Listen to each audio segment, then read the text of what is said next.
Okay, hey guys, I just want to say, first and foremost, if this is the first video you ever watch of me, I really apologize. I promised myself that on this vlog channel, I would keep it real, I would keep it authentic, and today is one of those days where either I woke up on the wrong side of the bed or everything is coming at me. Like, woo! This is what I mean. I don't know. Like, I'm not in a good headspace, so I just kind of want to talk it out with you guys and myself, if that makes sense. If I were to like explain everything that's going on, oh, what the fuck, I'll just do it. Okay, so Dennis and I were moving to LA. We're moving in a month. It's really stressful. We've never moved away from home. We are mama and papa's kids. I just realized I didn't shave my armpits, ew, and you guys have been seeing that the whole time. I think it hasn't hit Dennis that we're moving. He's being affected by it, and I'm like, okay, we need dates. We need to, you know, I'm such a type A type of person, which is not him. Like, he's I don't know. He's not a type A for sure. I write lists. I have to-dos.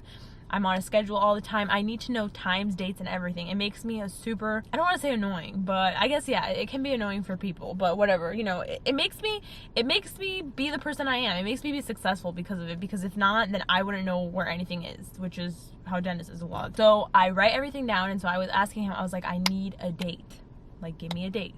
So then he's like, oh, well, this is happening in August. Oh, my friend is coming in August. And it's like, yeah, no, we can't be like moving around. Unfortunately, we have people that are helping us also, you know, move and stuff. And I need to give them dates and I need to give them times. So that was one side of thing.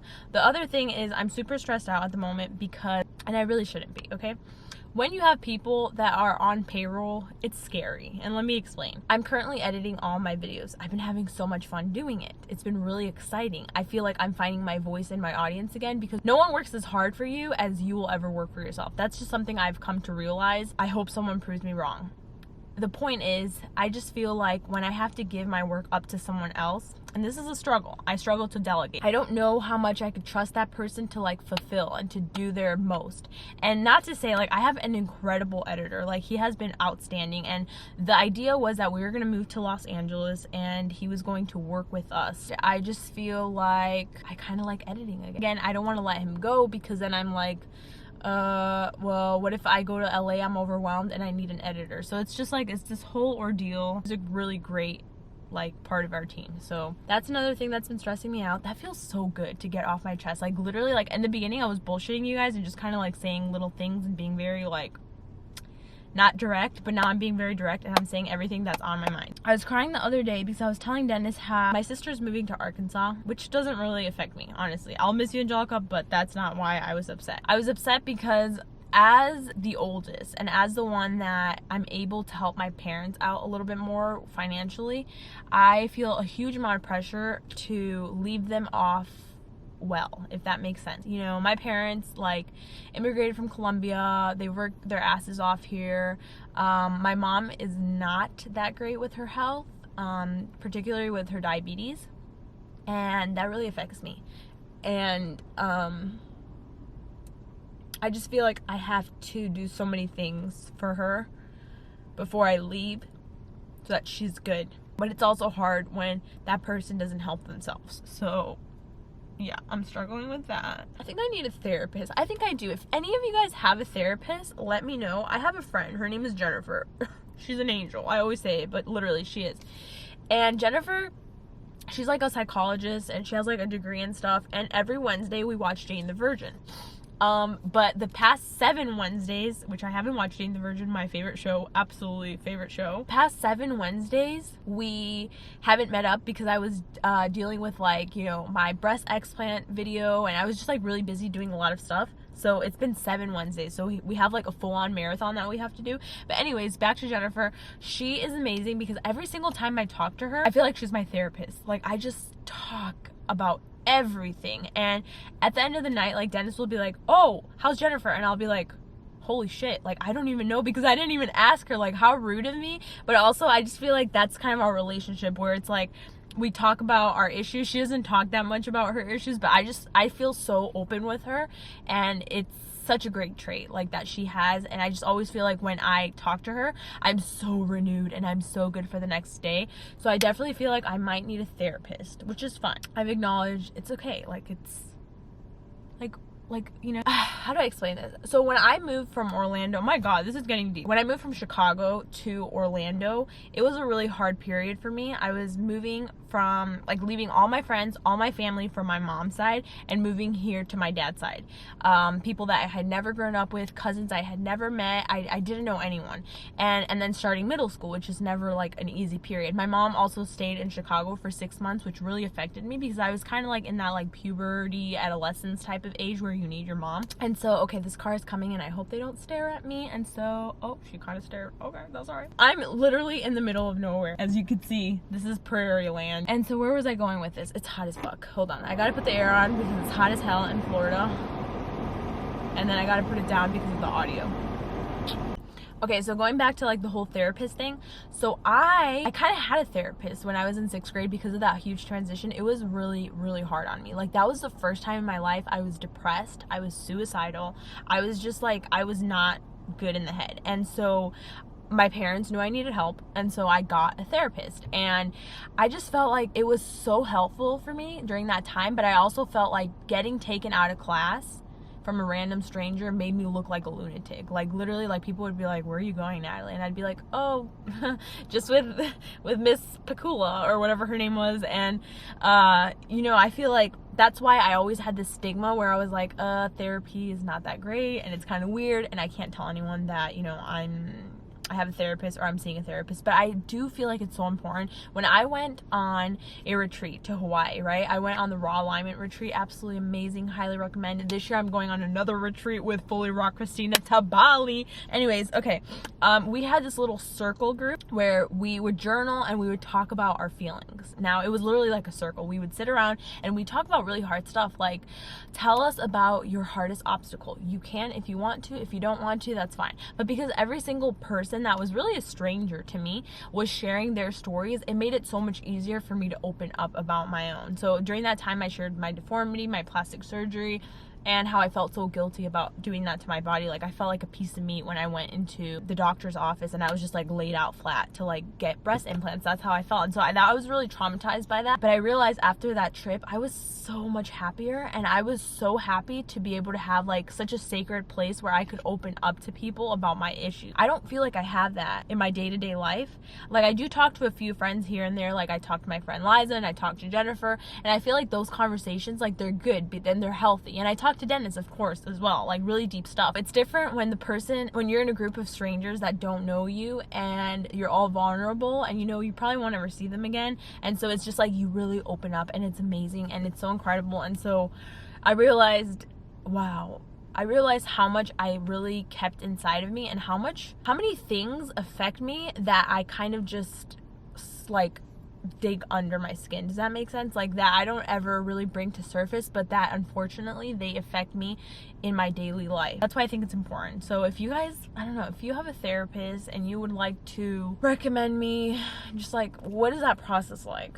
Like, is it scary? Is it like redundant? Is it too much? Like, I've heard it's expensive, but is it worth it? I don't know. I just kind of want to know. I think it's important, especially now that I'm moving to like LA. I just feel like I am so good when I'm in Los Angeles. I genuinely, like, even the first time that I went, and I hate this. I gotta say, I hate that LA is like that entertainment type of city. Like, I hate that I can't just say I want to move to LA because I genuinely like Los Angeles. Like, I genuinely feel so happy there. But because then people will be like, oh, you like those places? Like, they're so fake. People there, all they want is like, they're money hungry, they're rich, and like, you know, there's so much stigma behind Los Angeles, which I get it. Holy cow, it's hot. Hold on, I gotta put this air on.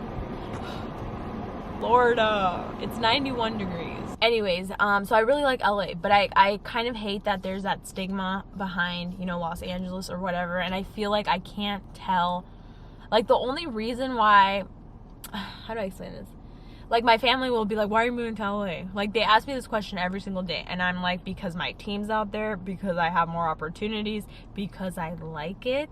But every time I say because I like it, it's kind of like, that's like the last little piece of thing, you know? Like, I'm telling them it's more of an opportunity thing, but at the same time, I do like it. And I think it's the same thing with like Dennis and his parents. It's like, they obviously don't want us to move. You know what I mean? I tell this story and I say it kindly because I love Dennis's mom, but I have to say, our parents, my parents and his parents, they're very biased. They they're a little bit selfish in the sense that, you know, they want us to be around with them forever, which is fine, but it doesn't always have the best interest in mind for like what's best for our future. And so like one day I sat with her and I was like, you know, because we've been back and forth about moving to LA forever, and I trust like his parents and I trust my parents' opinion and I want their blessing, you know. And so I asked her, I was like what do you think if we move to like LA? Like, what are your thoughts? You know, can you give me your blessing? And then she was like, no, I don't think you should move.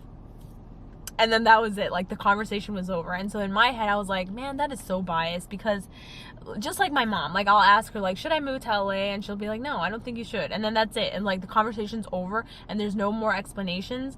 And I just think that's so bad. And I think, you know, it's unfortunate. Oh God, I'm getting into another tangent. But I think, you know, immigrant children struggle a lot. And let me explain this. So like, I'm first generation. My parents immigrated from Colombia. You know, I've had to see so many things. Like, not a lot of people can relate to this, unless you are a first generation immigrant. Like, your parents left their home to give you, like, my parents left their parents at early 20s. They didn't have papers. They could never see them again. And they left because, you know, they wanted to give us a better future. So when it comes to us, and we're okay, like, I'm okay here in Florida. I could live my life here and be okay, but yet I want to be in LA. My parents will be like, why do you want to do that? Like, they say, I left my parents and it was one of my biggest regrets, and now you're going to do that to us. And it's like, you know, we're not going to be here forever. And like, that causes so much guilt. And I know they don't mean bad when they say that stuff. I know there's truth to that, because that was their life. And unfortunately, that's the path that they had to take to give me and Angelica a better future. But at the same time, it's like, there's so much guilt attached to that. I feel so bad. Like, I feel so grateful. First of all, I feel so grateful that I was able to find something to make my parents proud of, because I think there's so much pressure when it comes to kids that have immigrant parents. Sorry, I just feel like I cry in every vlog now. But this is real. You know, I feel like immigrant kids, they have a lot of pressure to make sure that what their parents sacrificed is worth it, and make sure that every sweat, every tear, every double job, every, you know, everything that they risk, seeing their parents, not being able to attend their family's funerals, like not being able to go back, that it's worth it. And I feel very lucky. Ugly crying. I feel very lucky that I was able to do something that my parents are like, thank you so much, because, you know, you are financially helping us, you are making us proud, whatever. But I do feel really bad for people, like, you know, I have cousins that like haven't quite figured it out, and they're like, oh, do you know how much pressure it is to have my parents be like, I sacrificed everything for you, and you're not in school, and you're not doing anything with your life. And like, I really feel for those people, because it's stressful. It really is. Whether, you know, let's say you are of a white family, and, you know, you've been fortunate and you've been privileged enough, and your parents still see their grandparents, and you were born with your grandparents around and all this stuff, and you're not making something of your life. Like, it's just not that much pressure as it is when your parents have literally sacrificed everything for you. So there's a lot of pressure there. I'm feeling a little better. I think I should be on my way back to the studio. Yeah, today's vlog was not supposed to be this, and I do apologize if this is the first vlog you see of me. You know what? I'm sorry, but not sorry. Like, at the same time, this is real life, and all I'm trying to do here is just be authentic to the audience that I have. And there's a car coming my way, and I'm a little uncomfortable, so I'm gonna peace the fuck out. Alright, now I'm actually just gonna talk to you guys. Why are they like that? Okay, anyways, if you guys enjoyed this video, give it a thumbs up, or let me know something intellectual down below in the comments. I want to know what your thoughts are on the conversation that I'm having. If you're an immigrant child, if you are an immigrant yourself, if you know, you've been privileged with having an incredible life, what that feels like. Maybe there is a type of pressure there. Maybe you can educate me on that. Therapy and whatnot. And this car is coming real close to me, and I'm uncomfortable. All right, peace out. Bye. Okay, they just left. All right, I'm on my way. Okay, I just have to show you guys, like, I'm not kidding when I say I'm in the middle of nowhere, and I wish I could show you guys a little bit. Like, there's freaking bowls here. Wait, I really have to show you guys this. Oh my god, that would be scary if they come at me. I think I'd die. Okay, they're both staring at me, so I'm a little uncomfortable, so I'm just gonna leave. Bye. Bye-bye.